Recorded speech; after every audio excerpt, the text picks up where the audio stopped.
A la escuela bíblica, bienvenidos, buenas tardes, buenas noches. Está ya oscuro, o sea que serán buenas noches, ¿no? Sabéis que el título de la escuela bíblica son fundamentos básicos para la vida cristiana. Los fundamentos que tenemos que, cuando se edifica una casa, se empieza por los cimientos, ¿no? Pues cuando se nace en la familia de Dios, en la familia cristiana, también hay unos fundamentos básicos que hay que poner para que vayamos creciendo en la obra del Señor. Y estamos en la lección 11 hablando de la persona y la obra del Espíritu Santo.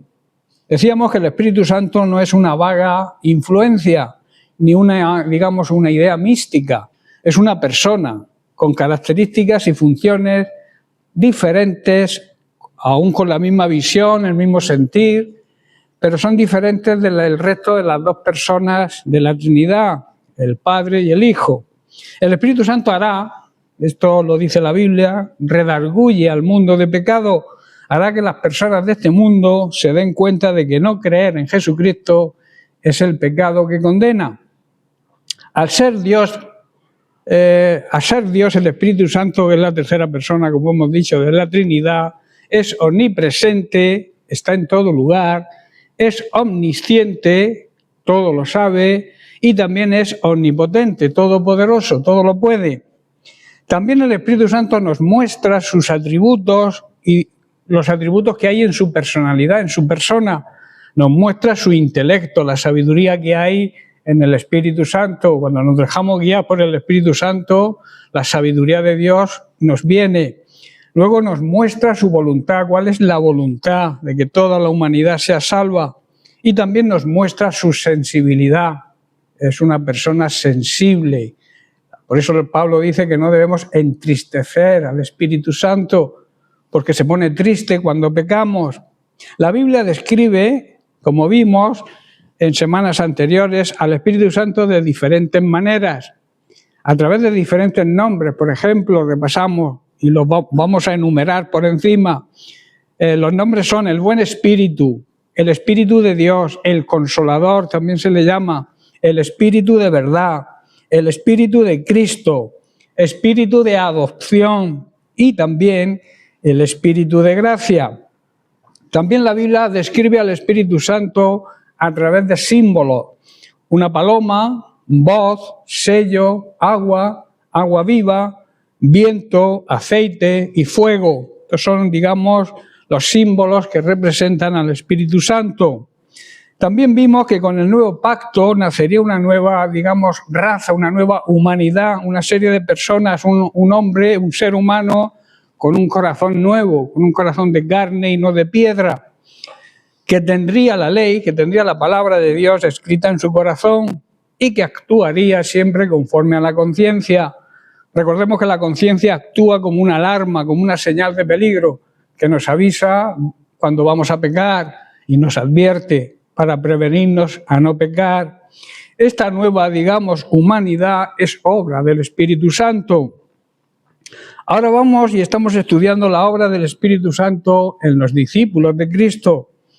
Y decíamos que la obra del Espíritu Santo nos habilita, en primer lugar, para echar fuera demonios.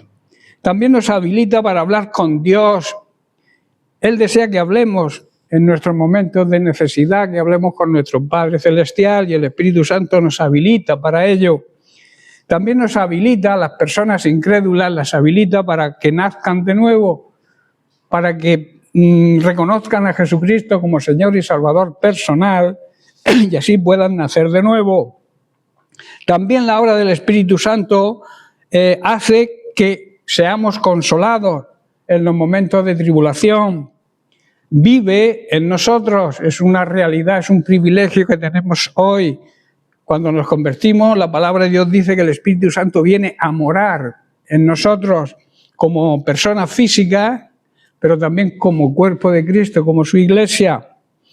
También estudiamos la semana pasada que el Espíritu Santo nos enseña y nos recuerda, y se basó en el Evangelio de Juan capítulo 14, verso 26, donde Jesús nos dice: mas el Consolador, que es uno de los nombres del Espíritu Santo, el Espíritu Santo a quien el Padre enviará en mi nombre, Él os enseñará todas las cosas y os recordará todo lo que yo os he dicho. El Espíritu Santo nos abre el entendimiento para que entendamos las Sagradas Escrituras. Las personas que no son guiadas por el Espíritu Santo se ponen a leer la Biblia y no la comprenden, no la entienden. Y hay la necesidad de ser llenos del Espíritu Santo, porque, repito, el Espíritu Santo nos abre el entendimiento. Jesús sabía esto, sabía que después de su partida, tanto sus discípulos como nosotros hoy, íbamos a necesitar el poder del Espíritu Santo, el poder de Dios. También la obra del Espíritu Santo en un discípulo de Jesús le convence de pecado. Por eso debemos escuchar la voz del Espíritu Santo. Cuando hay pecado en nuestras vidas, difícilmente podemos escuchar la voz del Espíritu Santo, porque el Espíritu Santo es Dios. Y como es Dios, donde hay pecado, Él no habita. Y donde habita el Espíritu Santo de Dios, no debe haber pecado, no hay pecado. Por eso dice Pablo en Primera de Tesalonicenses, capítulo 5, verso 19, no apaguéis al Espíritu. No debemos alejarnos de la presencia del Espíritu Santo y así dejar de escuchar su voz, de apagar su voz.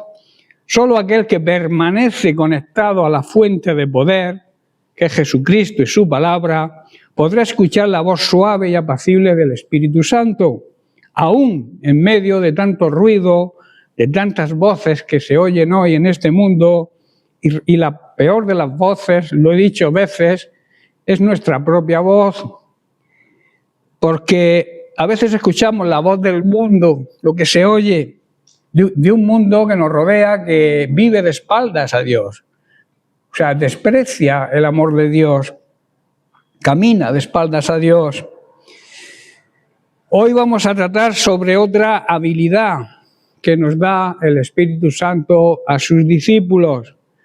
Nos da poder para ser testigos de Dios. O sea, nos da el poder testificar, el poder para testificar de Cristo y de su obra. Jesús también sabía que necesitaríamos, al igual que sus discípulos, al Espíritu Santo para recibir ese poder y esa revelación y así poder testificar de Cristo. Sin el poder del Espíritu Santo es imposible dar testimonio de Cristo. No podemos dar un buen testimonio de Cristo si no vivimos en el Espíritu y guiados por Él. De ahí la promesa de Jesús que nos hace en Hechos capítulo 1, verso 8, donde nos dice, pero recibiréis poder cuando haya venido sobre vosotros el Espíritu Santo, y entonces me seréis testigos en Jerusalén, en toda Judea, en Samaria y hasta lo último de la tierra. Nosotros tenemos un gran privilegio, porque el Espíritu Santo ya descendió en Pentecostés. Nosotros tenemos ese privilegio, repito, y cuando le damos cabida y le dejamos la dirección de nuestra vida, nos concederá el poder para testificar, para dar testimonio de las buenas nuevas de salvación, del Evangelio de salvación, y le podremos hablar a la gente acerca de Cristo en todo lugar. En nuestro vecindario, nuestro pueblo, nuestra ciudad, nuestra provincia, nuestro país, y así ampliando el círculo hasta los lugares más lejanos de la tierra. El significado de Jesús cuando dice, me seréis testigos en Jerusalén, lo más próximo, Judea, Samaria y hasta lo último de la tierra. ¿Estáis entendiendo? Ese poder para testificar lo tenemos ahora a nuestra disposición. Y si no los usamos, si no lo usamos, es porque o tememos o no estamos seguros o estamos viviendo en pecado y entonces es imposible tener ese temor, ese poder, para testificar. El principal motivo de la venida del Espíritu Santo en nuestra vida es para darnos, repito, ese poder para poder hablarle a la gente de Cristo, dar testimonio de Cristo con la palabra de Dios, pero sobre todo con nuestro testimonio personal. Esta es la obra, digamos, esencial del Espíritu Santo en nuestra vida. Pero repito, para que el Espíritu Santo more en nosotros, tenemos que vivir alejados del pecado. Y en Juan capítulo 16 También Jesús nos dice, verso 7, pero yo os digo la verdad, os conviene que yo me vaya, porque si no me fuere el Consolador, uno de los nombres del Espíritu Santo que estudiamos hace semanas, no vendría a vosotros, mas si me fuere, os lo enviaré. Y el verso 13 dice, pero cuando venga el Espíritu de verdad, otro de sus nombres, Él os guiará a toda la verdad, porque no hablará por su propia cuenta, sino que hablará todo lo que oyere y os hará saber las cosas que habrán de venir. Tremendo, ¿verdad? Que el Señor nos muestre cosas que van a ocurrir en un futuro si vivimos en su presencia, si vivimos guiados por el Espíritu Santo de Dios. Él, el Espíritu de verdad, nos va a llevar a la verdad, nos va a llevar siempre a Cristo. El Espíritu Santo siempre da testimonio de Cristo. Jesús le dice a sus discípulos que en realidad les convenía que Él se marchara, cumplido ya su ministerio aquí en la tierra, y se marchara al lugar de donde procedía, al cielo, a la diestra de Dios el Padre. Él se iba y los iba a dejar, pero Él dice, no os dejaré huérfanos, sino os enviaré al Espíritu Santo, el cual les ayudaría, les consolaría y les recordaría todo acerca de Él, todo lo que Cristo hizo y todo lo que Cristo enseñó.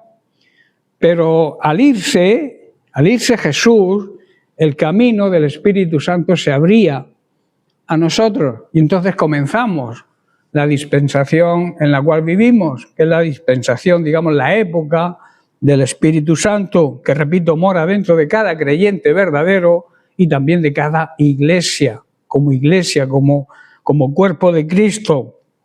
Cuando el Espíritu Santo, después que nos convertimos, llega a nuestra vida, Él nos dirá todo lo que es la verdad, quitará de nuestra mente y de nuestras tradiciones todas las mentiras que el diablo ha puesto en nuestra vida y nos guiará para que siempre vivamos en la verdad, siempre vivamos en Cristo. Él no hablará, dice Jesús, Él no hablará por su propia cuenta, sino que nos dirá todo lo que Dios el Padre le muestra y nos enseñará, nos va a revelar lo que está por suceder.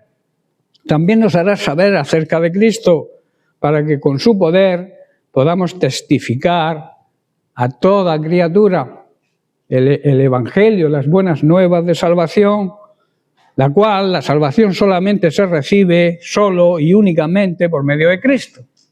Eso tenemos que tenerlo muy claro, no hay otro camino al Padre sino es Jesucristo, el único mediador entre Dios y los hombres, Jesucristo hombre. Por eso cuando nos convertimos, el Espíritu Santo que viene a morar en nosotros nos transmite el poder de Dios, ese poder para poder hablarle a la gente de Cristo, hablar con nuestra boca, repito, y con nuestra conducta, con nuestro testimonio, ese evangelio de salvación y hacerlo por todas partes, empezando por nuestro núcleo más cercano. ¿Cuál es nuestro núcleo más cercano?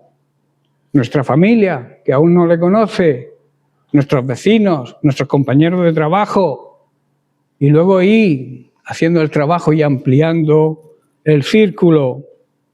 Como observamos en este versículo, la principal misión, el propósito esencial de la venida del Espíritu Santo es transmitirnos su poder, esa valentía y ese denuedo que se necesita para predicar de Cristo.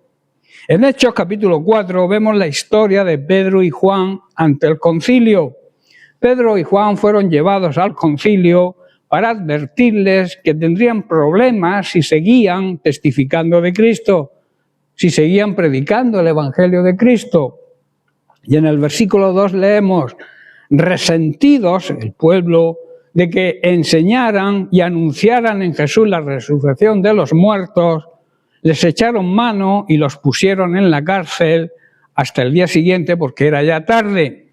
Al día siguiente fueron llevados de nuevo ante el concilio y entonces Pedro, con valentía, con denuedo, con osadía, les habla de Cristo. Versículo 11. Este Jesús, les dijo, es la piedra reprobada que vosotros los edificadores la cual ha venido, o sea, que vosotros reprobasteis, rechazasteis, la cual ha venido a ser cabeza de ángulo. Y el verso 12, y en ningún otro hay salvación, porque no hay otro nombre bajo el cielo dado a los hombres en que podamos ser salvos. Entonces, viendo el denuedo de Pedro y de Juan y la valentía, y sabiendo que eran personas sin letras y del vulgo, o sea, eran personas, digamos, vulgares, sin grandes estudios, se maravillaban y les reconocían que habían estado con Jesús. Cuando tú tienes una relación con Jesús, la gente que nos rodea se va a dar cuenta. Si tú tienes una buena relación de intimidad, andas en obediencia a su palabra de Dios, la gente que te vea y que te observe va a darse cuenta que tú estás siguiendo a Cristo, porque van a ver a Cristo en ti, que es lo que le ocurrió.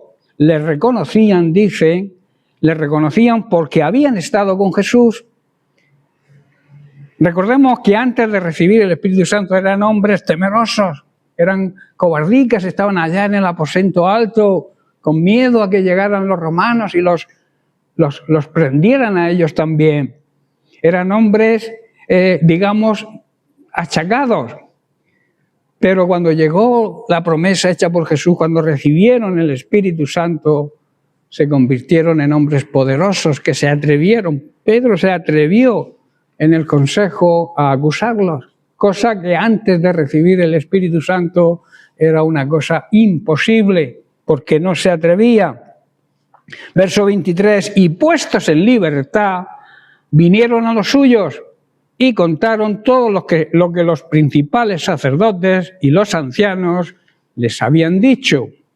Verso 29, y ahora dice, Señor, mira sus amenazas y concede a tus siervos que con todo denuedo hablen tu palabra, mientras extiendes tu mano para que se hagan sanidades y señales y prodigios mediante el nombre de tu amado Hijo. Jesús, estas son manifestaciones del Espíritu Santo, ¿verdad? Y el verso 31 dice, cuando hubieron orado, el lugar que estaban congregados tembló. Otra manifestación del Espíritu Santo. Y todos, dice, fueron llenos del Espíritu Santo y hablaban con valentía y denuedo la palabra de Dios. El poder del Espíritu Santo fue transmitido a estas personas que eran, repito, estaban acobardados, les transmitió su poder. Si observamos, dice que Pedro y Juan fueron a los suyos. Cuando salieron de la cárcel, fueron a los suyos. Esto que nos enseña a nosotros, la importancia que tiene que estemos unidos y en armonía como iglesia, como familia santa de Dios, y que recurramos a los hermanos cuando estemos en problemas. A veces nos enteramos nosotros de las cosas por Radio Macuto, porque nadie se atreve a decirnos que tenemos un problema, pastor, ore por nosotros. Estamos desobedeciendo la palabra de Dios cuando nos dice que tenemos que ir a los nuestros. ¿Quién son los nuestros? ¿Los que están en contra de la palabra de Dios? ¿O somos la familia de Cristo, donde Dios ha puesto un orden y unas autoridades para que recurramos a ellas? Y eso no es correcto. Es que yo me entere de que alguien está enfermo por una tercera persona, no lo veo lógico ni normal. Porque tenemos que ir a los nuestros. Esa es la enseñanza que nos transmiten aquí Pablo, Pedro y Juan. Dice que fueron a los suyos. La iglesia se puso a orar entonces ante las amenazas que recibieron. Podían haber pedido quizá venganza contra sus enemigos, pero lo que pidieron, y esta también es una gran enseñanza para nosotros, fue valentía y denuedo, coraje para seguir dando testimonio y predicando de Cristo. Ellos podían haber pedido, Señor, mira lo que nos han hecho, castígalos. Y no, lo que le pidieron es más valentía, más denuedo, más coraje para seguir predicando de Cristo. Si nos damos cuenta, también le piden a Dios que se hicieran señales, sanidades, prodigios, milagros. Como dije, estos son parte de las manifestaciones del poder del Espíritu Santo que también hoy tenemos nosotros. Por eso las señales deberían seguirnos si andamos en el orden de Dios. Y estas señales seguirán, ¿a quién? A los que creen. Y los que creen son aquellos que obedecen. Porque si dices que crees pero no obedeces, te estás mintiendo a ti mismo. Las señales van a seguir a aquellos que vivan en santidad, que vivan en el orden de Dios y no en el desorden. No sé si estáis comprendiendo. Así que, repito, parte de las manifestaciones del Espíritu Santo son las señales, los prodigios y los milagros. Y hoy tenemos nosotros el mismo poder y la misma autoridad para que el Señor nos dé ese poder para poder hacer señales, prodigios y milagros en su nombre, claro está, no en el nuestro.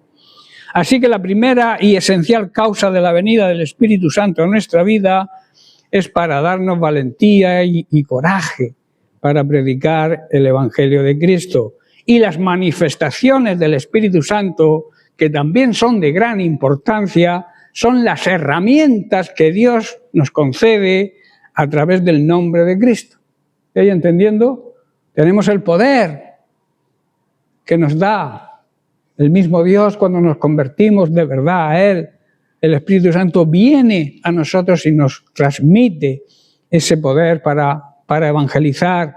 Y las herramientas que Dios nos concede son precisamente las sanidades, las señales, los prodigios y los milagros.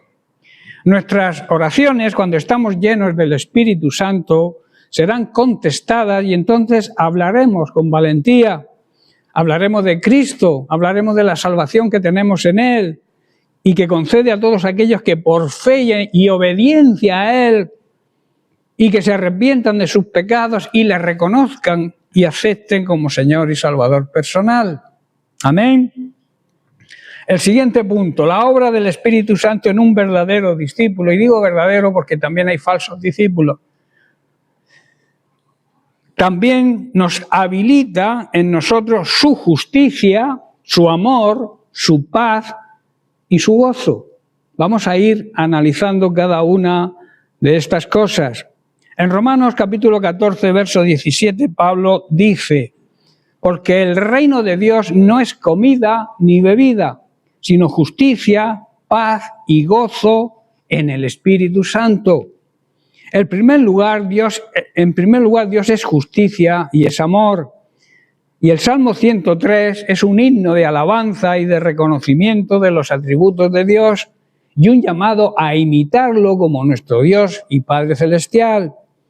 En este Salmo, escrito por David, se resalta, entre otros atributos de Dios, sobre todo, en primer lugar, la justicia. Dios es un Dios justo. Dios, a través del Espíritu Santo, nos habilita, nos hace justicia. Y hacer justicia es dar a cada uno lo que se merece en sus actos y sus obras. La justicia, dice el verso 6 del Salmo 103 que estamos viendo: el Señor da rectitud y hace justicia a los que son tratados injustamente. Dios es un juez justo que reconoce los derechos de la gente que sufre injusticia, los defiende y les habilita su justicia. En Deuteronomio capítulo 32, verso 35, la primera parte del versículo nos dice: mía es la venganza y la retribución. O sea, yo haré justicia, daré su merecido, aplicaré mi justicia. A eso se le llama la retribución, dar, aplicar justicia. En Hebreos capítulo 10, verso 30 vemos la confirmación de esta promesa. En la primera parte del versículo también dice: pues conocemos al que dijo: yo tomaré venganza, yo les pagaré lo que se merecen. Debemos saber, en primer lugar, que no debemos tomarnos la justicia por nuestra mano. Debemos confiar en que Dios nos hará justicia. Y la segunda parte del versículo de Hebreos 10:30 dice: también dijo, el Señor juzgará a su propio pueblo. A su iglesia hoy sería, ¿verdad? El Señor juzgará a su iglesia. Debemos saber que Dios nos exige, nos pide y nos exige, como sus hijos, como su familia, como su pueblo, que seamos justos, que pongamos en práctica la justicia. No sé si entendéis lo que estoy diciendo. A veces queremos ser mejores que Dios, tener más amor que Dios. Y Dios es amor y justicia. Y los dos caminan juntos, tanto el amor como la justicia van juntos, van de la mano. El amor no es injusto, el amor aplica justicia. ¿Estáis comprendiendo? En Miqueas capítulo 6, versículo 8, la primera cosa que Dios nos exige es la siguiente, cuando dice: oh hombre, ser humano, Él te ha declarado lo que es bueno. ¿Y qué te pide Dios a ti? Solamente hacer justicia, hacer siempre lo que es correcto. Amar la misericordia y humillarte ante tu Dios. A veces no nos humillamos ni ante nadie. Nos cuesta reconocer nuestros errores, nos cuesta humillarnos y no sabemos que para que Dios te ensalte te tienes que humillar, tienes que andar en humildad y reconocer tus fallos, tus errores. Si no, Dios no te va a levantar jamás, ni mucho menos te va a usar si eres una persona orgullosa, prepotente, soberbia, que tiene razón aunque no la tengas. En Miqueas, repito, dice: solamente hacer justicia. Y en 1 de Juan capítulo 2, verso 29, el apóstol nos dice: y sabéis que Él, Dios, es justo. Sabed también que todo el que hace justicia es nacido de Él. Todo el que practica la justicia demuestra que es hijo de Dios y es hijo de Dios verdadero. El hacer lo correcto, el ser justo, es una señal que nos identifica y demuestra que somos verdaderos hijos de Dios. Si tú no eres justo, si tú porque amas supuestamente más que nadie, te consideras que tu amor está por encima de los demás y le pasas la mano a alguien que está haciéndolo mal, está haciendo injusto. No estás aplicando justicia. ¿Estás comprendiendo? La justicia es dar a cada uno lo que merece, que es lo que hace Dios. De la justicia de Dios jamás nos vamos a escapar. Tú te podrás escapar de la justicia humana. Quizá también de la justicia dentro de algunas iglesias que lo permiten todo. Pero de la justicia de Dios jamás te vas a librar. Por eso nos exige ser justo, andar en justicia. El hacer lo correcto es una señal, repito, que nos identifica como hijos de Dios. Y en 1 de Juan capítulo 3, verso 7, el apóstol Juan nos dice: hijitos, nadie os engañe. Prestar atención, porque habrá gente que os querrá engañar. El que hace justicia es justo. Como Él, como Dios, es justo. El que hace lo correcto siempre actúa en justicia. Y así estamos imitando a nuestro Padre Celestial, que es un Padre y un Dios justo. Amén. En el Salmo 103 se resalta también otro atributo que nos revela el Espíritu Santo y que, como he dicho, va de la mano a la justicia, que es el amor. Gracias al Espíritu Santo podemos entender la grandeza del amor de Dios hacia toda la humanidad. Dios es amor, su esencia es el amor y quiere depositar, quiere derramar ese amor a toda su creación. Versículo 8 de este mismo Salmo: el Señor es compasivo y misericordioso, lento para enojarse y está lleno de amor inagotable. Un amor que jamás se acaba, un amor que es eterno. Verso 11: pues su amor inagotable hacia los que le temen, a los que le honran, le respetan y le obedecen, es tan inmenso como la altura de los cielos sobre la tierra. Nadie puede medir la distancia que hay entre los cielos y la tierra, ¿verdad? Es imposible, nadie. Por mucho que se avance en la ciencia, nadie puede medir la distancia que hay entre los cielos y la tierra, pues así dice que es el amor de Dios. Verso 13: el Señor es como un padre con sus hijos, tierno y compasivo. ¿Con quién? Con los que le temen, los que le honran, le respetan y le obedecen. Si tú no honras y respetas y obedeces a Dios, estás fuera de este círculo. No sé si estáis entendiendo. Yo me quiero hacer entender, quiero explicar las cosas bien claras. Versos 17 y 18 dice, pero el amor del Señor permanece para siempre. Repite lo mismo con los que le temen. Si tú no honras ni respetas a Dios, el amor de Dios sigue estando ahí, es eterno, es inmenso, pero a ti no te alcanza. Porque no andas en el temor de Dios, no andas en la obediencia, en la honra que le debemos y en la obediencia. Su salvación se extiende, dice, a los hijos, de los que son fieles a su pacto, de los que obedecen sus mandamientos. Esto repercute en nuestras futuras generaciones. Nuestros hijos pueden tener problemas con nuestra actitud actual por no honrar y temer y obedecer a Dios. Ellos pueden ser perjudicados. Porque lo dice bien claro que su salvación, la salvación de Dios cuando tememos a Dios, cuando andamos en el temor de Dios, se extiende a los hijos de los hijos. ¿Quiénes son los hijos de los hijos? Nuestros nietos. ¿Quiénes son los hijos de nuestros nietos? Nuestros bisnietos. Va traspasándose de generación en generación. Y esa salvación le llega a los que son fieles, de verdad, al pacto, de los que obedecen, en otras palabras, sus mandamientos.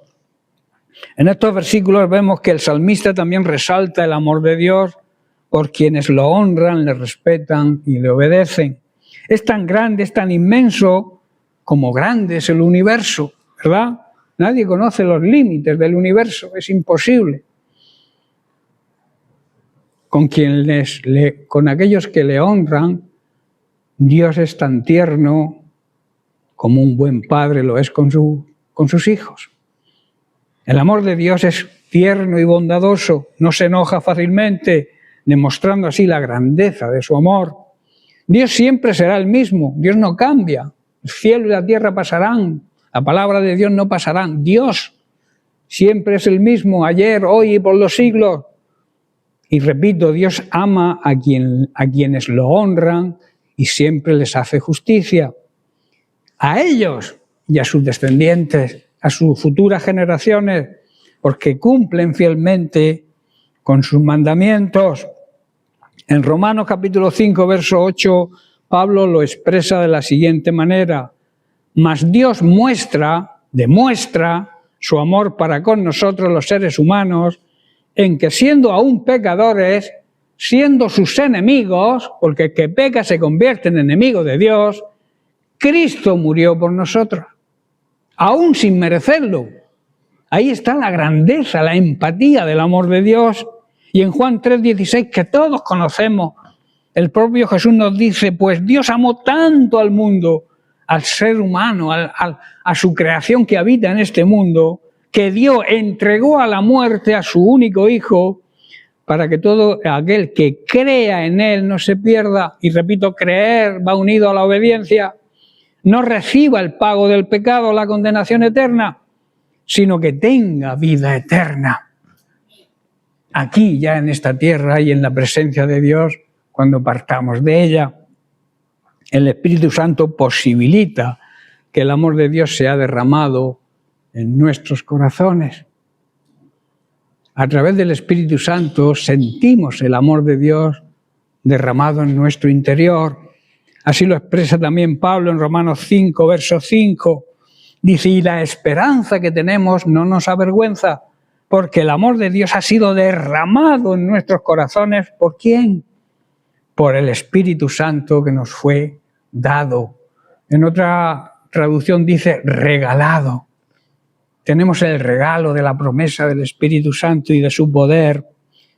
Pablo nos dice que cuando vivimos en paz con Dios, sabemos que si aprendemos a soportar el sufrimiento, seremos aprobados por Él. Y si Él nos aprueba, podremos estar seguros de nuestra salvación. Si somos aprobados por Dios, tenemos la seguridad de que somos salvos. De esto estamos seguros. Dios cumplirá siempre sus promesas, porque Él nos ha llenado el corazón con su gran amor por medio del Espíritu Santo. Por tanto, podemos llegar a la siguiente conclusión. Dios es un Dios justo. Recordemos que justicia, repito, es dar a cada uno lo que merece y que Dios no dará al culpable por inocente. Que nos hace justicia y que nos defiende a todos aquellos que somos tratados injustamente. Pero tenemos que dejar que Él aplique su justicia. Él dice, mía es la venganza, yo pagaré, yo os defenderé. Si te defiendes por tu propia cuenta, Dios se hace a un lado y las consecuencias son nefastas. En segundo lugar, Dios es un Dios que es amor, un amor inagotable, inmenso, que no conoce límites, un amor altruista que prefiere el bien de los demás antes que el suyo propio y un amor que no merecíamos. ¿Amamos nosotros a las personas que no se lo merecen?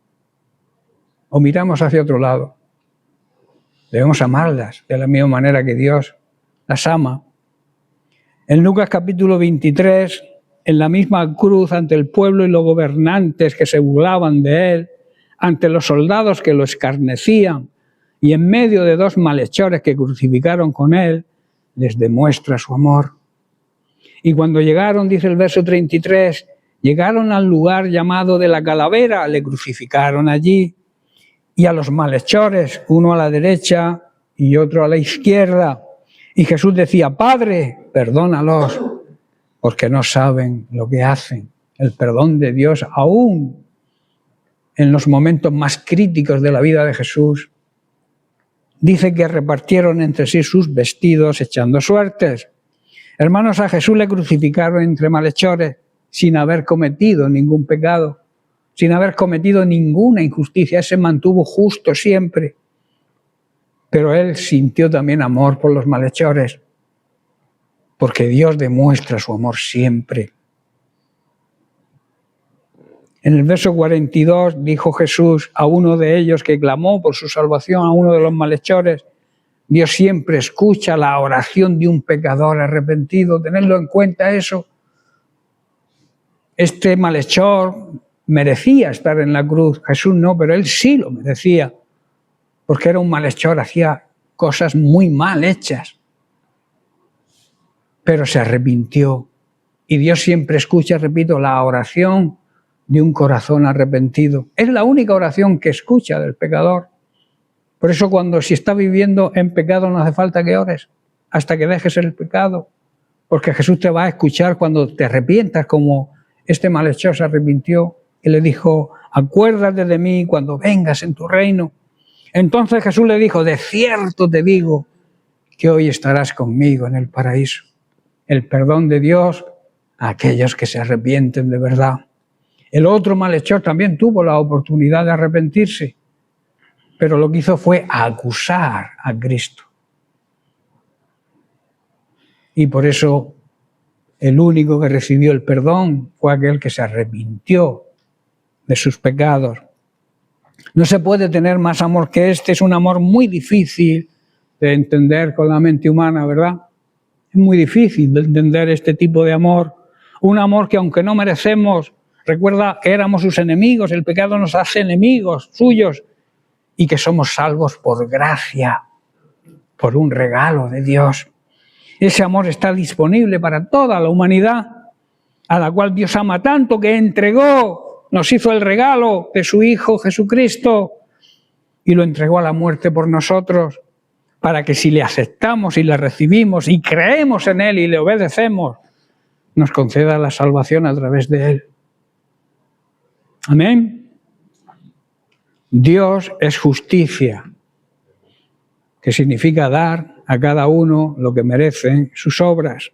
Dios es amor, demostrado por Jesucristo en la cruz del Calvario.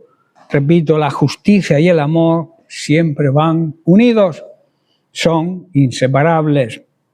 La obra del Espíritu Santo también en un discípulo habilita la paz de Dios en él. Si tú quieres tener la verdadera paz, tienes que ser un buen discípulo de Cristo. Debemos entender lo que es la paz de Dios. La paz de Dios es una paz que comienza en nuestro ser interior. Es una paz que nos viene de Cristo y que la entendemos y la experimentamos cuando somos perdonados por Él. La verdadera paz es sentirse perdonado por Cristo, por Dios. Ahí se recibe la verdadera paz, aunque tengas problemas y dificultades, pero tienes la paz auténtica, la paz verdadera, la paz que este mundo no te va a dar. Porque, repito, la paz que te ofrece el mundo se acaba cuando vienen los problemas. La paz que el Espíritu Santo nos ofrece perdura aún en medio de los problemas. Esa es la diferencia. La verdadera paz es sentirse perdonado por Dios. La verdadera paz de Dios, la paz que recibimos cuando recibimos su perdón. La palabra paz habla de tranquilidad, sosiego, que es lo opuesto a la turbación y la angustia, y puede referirse a relaciones entre personas, entre naciones o entre Dios y nosotros, ¿verdad? La palabra habla de eso, de tranquilidad, de sosiego. También se usa y se aplica como símbolo de amistad, liberación de molestias y de problemas, paz en el orden nacional entre las naciones, también se habla de paz, y también paz en el orden de la Iglesia. Cuando una iglesia anda en el orden de Dios, hay paz. Cuando no anda en el orden de Dios, hay contiendas, hay problemas, hay angustias, hay dolor. ¿Estáis entendiendo, hermano? En muchos de los libros del Antiguo Testamento, Dios promete a su pueblo el cese de la guerra, que es lo contrario a la paz también, ¿verdad? Que es causa de tanto sufrimiento hoy en día. Hoy hay guerras por todo el mundo, hay rumores de guerras generalizados. Y la guerra es una injusticia total. Muere gente inocente. Pues quizá por el poder, la ansia de gobernar, el dinero, las posesiones. Todo esto causa un gran sufrimiento. De aquí que lleguemos a la conclusión de que las guerras son consecuencia de no obedecer a Dios. La humanidad no obedece a Dios, de no obedecer su palabra, la cual nos llama a amarnos unos a otros, no a matarnos unos a otros. Por eso cuando hay guerras es porque no se obedece la palabra de Dios, se vive de espaldas a Dios y esto genera odio. Y el odio y la ambición, así como el poder, generan las guerras. ¿Verdad? Y a la luz de esto no podemos sino creer que la falta de paz en nuestra época, medio mundo, como digo, está en guerra, al igual que en el Antiguo Testamento, se debe a la desobediencia a Dios. Las guerras también dentro de las congregaciones también se deben cuando personas de la congregación se niegan a obedecer a Dios. Y entonces surge la falta de paz, la guerra, surgen las contiendas entre hermanos. Y a la luz de esto, repito, tenemos que buscar la guía del Espíritu Santo, ser guiados por el Espíritu Santo para que el Espíritu Santo nos muestre cómo debemos actuar en cada momento, en cada circunstancia. Y sobre todo la ley del amor, amarnos unos a otros de la misma manera que Cristo nos amó y lo demostró. A veces amamos de boquilla, pero no lo demostramos. Cristo amó de verdad y lo demostró, dando su vida por nosotros en rescate. Pero claro, eso nos compromete algo a nosotros, ¿verdad? La sangre de Cristo, o sea, la salvación se regala, es gratis, pero se pagó un gran precio, ¿verdad? Se pagó la sangre de Cristo. Y eso nos compromete a nosotros. El amor de Dios nos obliga, nos constriñe a vivir en la santidad que se merece. De aquí también se puede sacar una gran verdad. La humanidad no puede estar en conflicto con Dios y a la vez en paz con el prójimo. ¿Verdad? ¿Lo entendéis? Si tú no tienes paz con Dios, jamás vas a tener paz con tu prójimo. Lo primero es buscar la paz de Dios.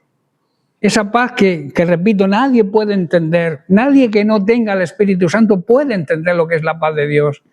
Pero nosotros que tenemos el Espíritu Santo sabemos y entendemos lo que significa la paz de Dios. Y esa paz de Dios nos debe llevar a vivir en unidad y en armonía. Hoy el pan de vida trata de eso, de unidad y armonía. Luego lo pasaré. Lo que es la verdadera unidad y lo que es la armonía entre los hermanos. La verdadera paz, repito, es interior y viene del mismo Dios. En las profecías bíblicas sobre el Mesías se destaca vivamente la paz. Su nombre sería príncipe de paz y traería paz interior y una paz eterna. Una paz que perdura siempre. No es una paz pasajera ni efímera, es una paz eterna. Como todo lo relacionado con Dios es eterno, el amor, la misericordia, la justicia. Todo lo de Dios es eterno. Por tanto, esa paz que nos transmite es eterna. En Isaías capítulo 9, versículos 6 al 7 leemos lo siguiente. Dice, porque un niño nos es nacido, hijo. Primero niño, luego hijo. Se refiere a la segunda persona de la Trinidad. Nos es dado. Y el principio y el principado sobre su hombro. Y se llamará su nombre admirable, consejero, Dios fuerte, Padre eterno, príncipe de paz. Lo dilatado de su imperio y la paz no tendrán límite sobre el trono de David y sobre su reino, disponiéndose y confirmándolo en juicio y en justicia desde ahora y para siempre. Y luego dice, el celo del Señor de los ejércitos hará esto. La pasión que tiene Dios por su pueblo, por su iglesia, hará que esto sea así. Nos nació, en Navidad nos nació, cuando fuera, no sabemos la fecha, pero nos nació, digamos, un niño. Pero Dios nos lo dio, nos regaló a la segunda persona de la Trinidad, a su Hijo Jesucristo, que se encarnó, se hizo un ser humano para poder relacionarse con los seres humanos y mostrarnos el camino de salvación. Y a ese niño que luego se hizo hombre, se le dio el poder de gobernar. Y se le dieron esos nombres que hemos leído, consejero admirable, Dios invencible, Padre eterno y príncipe de paz. Él se sentó en su trono y reina y reinará sobre todo el mundo. Y siempre encontraremos en él la verdadera paz. Su reino es invencible. Si perteneces al reino de Dios, eres un vencedor. Eres invencible, porque el reino de Dios es invencible. Y en su reino siempre va a reinar la justicia y el derecho. Esto lo hace Dios Todopoderoso por el gran amor que nos tiene. Y en Nahum, capítulo 1, versículo 15, también podemos leer lo siguiente.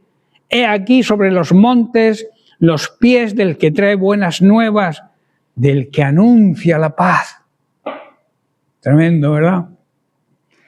Vino un mensajero, vino un enviado llamado Jesucristo, vino con buenas noticias de salvación y vino para traer un mensaje de paz eterna. Cristo no solo es el cumplimiento de la profecía de Isaías, sino también la de Nahum, porque anuncia un evangelio de paz. En Lucas capítulo 2, versículos 13 al 14, vemos el anuncio del nacimiento de Jesús por un ángel. Dice el verso 13, y repentinamente apareció con el ángel una multitud de huestes celestiales que alababan a Dios y decía, gloria a Dios en las alturas y en la tierra paz. Llegó el príncipe de paz, llegó la paz a la tierra, según la buena voluntad de Dios para con los hombres. Un gran coro, dice angelical, alababa a Dios y anunciaba la paz en la tierra por medio de Jesús. Y la anunciaba a todos aquellos en quien Dios se complace, porque andan y viven de acuerdo a su palabra. Le honran, le respetan y le obedecen. En su conversación íntima con sus discípulos, la noche antes de su muerte, el Señor Jesús prometió su propia paz a ellos y a todos los suyos, a todos sus seguidores, a todos sus discípulos, incluidos nosotros hoy. Y leemos en Juan 14, 27, dice, la paz os dejo, mi paz os doy. Yo no os la doy como el mundo la da. Por eso no se turbe vuestro corazón ni tenga miedo. Esta tranquilidad interior no es pasajera como la paz del mundo, repito, ni depende de las circunstancias externas. La paz que nos ofrece este mundo es una paz que se pierde, como dije antes, cuando llegan los problemas. En cambio, la paz de Dios, que es una paz en nuestro interior, que es una paz eterna, permanece aún en medio de los problemas. En Hechos capítulo 10, verso 36, Pedro en casa de Cornelio declara lo siguiente: Dios envió mensajes a los hijos de Israel anunciando que el evangelio de la paz por medio de Jesucristo. Este es, Señor de todos, el evangelio de la paz, de las buenas nuevas que anuncian y que anuncian para el pueblo, para su iglesia hoy, que hoy, gracias al Espíritu Santo, hay paz, y gracias a Jesucristo, que repito, el Espíritu Santo siempre nos va a hablar de la obra de Jesucristo, de la obra de esa paz que tenemos con Dios por medio de Él. También la palabra de Dios nos anuncia que Dios es el Dios de paz y ofrece una paz que sobrepasa todo el entendimiento humano, y también que la paz del alma es parte del fruto del Espíritu Santo, ¿verdad? Si repasamos los frutos, las características del fruto del Espíritu Santo, una de ellas es que tenemos paz, o que debemos tener paz si tenemos al Espíritu Santo. Yo haría la siguiente pregunta, ya estoy terminando. Yo haría la siguiente pregunta: ¿quién no desea tener y vivir siempre en paz? Todos queremos vivir, ¿verdad?, en paz. Y sobre todo, ¿quién no desea tener paz interior? Paz en nuestra alma. En Romanos capítulo 5, verso 1, Pablo declara: justificados pues por la fe, tenemos paz para con Dios por medio de nuestro Señor Jesucristo. La paz interior, la paz verdadera, la paz eterna es imposible tenerla si no tenemos una relación de intimidad con Jesucristo y su palabra, puesto que es nuestro Señor y Salvador, y si vivimos en obediencia a su palabra, si no, jamás tendremos esa paz interior. Muchas personas intentan encontrar la paz quizá en una serie de mezclas y combinaciones, en una suma de cosas que nos pueden hacer quizás sentir bien por un rato y sentir alguna paz por un tiempo, como puede ser la mejora de nuestro aspecto físico con el maquillaje. Nos pintamos mucho, ¡ay, qué bonito! ¡Qué guapa soy, qué guapo! Con el gimnasio, los músculos, sacar músculo, con dietas rigurosas, intentar, digamos, mejorar nuestra economía abusando del trabajo, que no es bueno, o incluso consumiendo drogas. A veces buscamos esa paz con la droga. ¿Y qué paz nos puede traer la droga? La mentira del diablo, una cortina de humo, pero detrás está lo horrendo que produce la droga. Pero esto al final nunca funciona en relación con la paz interior y tampoco con la paz en nuestra mente. Con estas cosas no se puede conseguir la paz verdadera. Solamente en Cristo y obedeciendo su palabra podremos llegar a encontrarla. No hay otro camino para conseguirlo, hermanos. No busquemos por otro lado. Solo una buena relación de intimidad con el Señor nos va a llevar a tener esa paz interior verdadera, la paz con Dios, la paz de Dios y la paz con Dios. Si no has hecho las paces con Dios, debes hacerlas. Solo, repito, una buena relación de intimidad con Él. A través de esa relación de intimidad se va a poder conseguir. Antes de ser salvos, antes de aceptar a Jesucristo como nuestro Señor y Salvador, éramos esclavos del pecado, ¿verdad?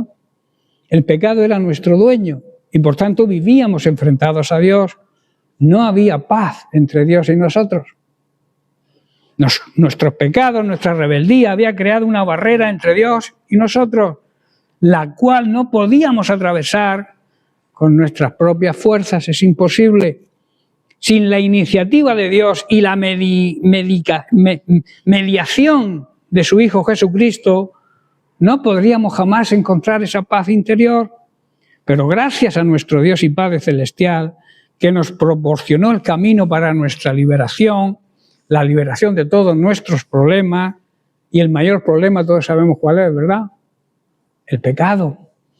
Al enviar a su Hijo para que Él pagara y cargara con nuestros pecados y sus consecuencias, y así de esta manera quedara eliminado ese muro de separación que existía entre Dios y nosotros, ¿verdad? Cristo derribó ese muro cuando le aceptamos como Señor y Salvador de nuestras vidas, cambiamos la vida porque somos nuevas criaturas a partir de ese momento, y si seguimos haciendo lo mismo es que esa realidad no se ha hecho efectiva en nuestra vida. Si decimos que somos creyentes, que hemos nacido de nuevo, somos nueva creación, nuevas personas. Y si antes hacíamos algo que era pecaminoso, hoy ya no lo hacemos porque lo viejo ya quedó atrás, dice Pablo, ¿verdad? En 2 de Corintios. Termino con un versículo que está en Romanos capítulo 5, versículo 10. Porque si siendo enemigos fuimos reconciliados con Dios por la muerte de su Hijo, mucho más estando ya reconciliados, o sea, hecha la paz con Dios, seremos salvos por su vida. Su vida, la entrega de su vida, su muerte, digamos, la entrega de su vida nos dio vida a nosotros, nos resucitó. Cuando Cristo resucitó, tú y yo resucitamos. Por eso nosotros tenemos que pasar el proceso de la cruz, que a veces nos cuesta. Jesucristo tuvo que ir a la cruz, tuvo que morir. Nosotros tenemos que morir a veces a nuestro egoísmo, a nuestro egocentrismo, a nosotros mismos, a nuestras inquietudes. No es que el Señor no quiera que nosotros tengamos metas y cosas que anhelemos. El problema está en la prioridad que le demos. Debemos priorizar siempre el reino de Dios, buscar el reino de Dios, buscar la justicia de Dios, el amor de Dios, la misericordia de Dios, la paz de Dios. Y lo demás el Señor lo añade. Es como una añadidura de Dios. Y a veces estamos pendientes de la añadidura que Dios nos las da y nos desocupamos, no nos ocupamos de que el reino de Dios avance. Por tanto, y termino, cuando depositamos nuestra fe en Cristo y lo reconocemos como nuestro Señor y Salvador personal, aquí todos hemos dado ese paso, ¿verdad? Todos hemos reconocido, no sé si de palabra o de corazón, al Señor como nuestro dueño y Salvador personal. En ese momento somos reconciliados con Dios, o sea, se hacen las paces con Dios y se hacen por medio de Cristo. Y entonces entendemos lo que es la paz de Dios, porque la experimentamos. Amén. Bien, pues lo dejamos aquí y seguiremos la semana que viene. Que Dios les bendiga.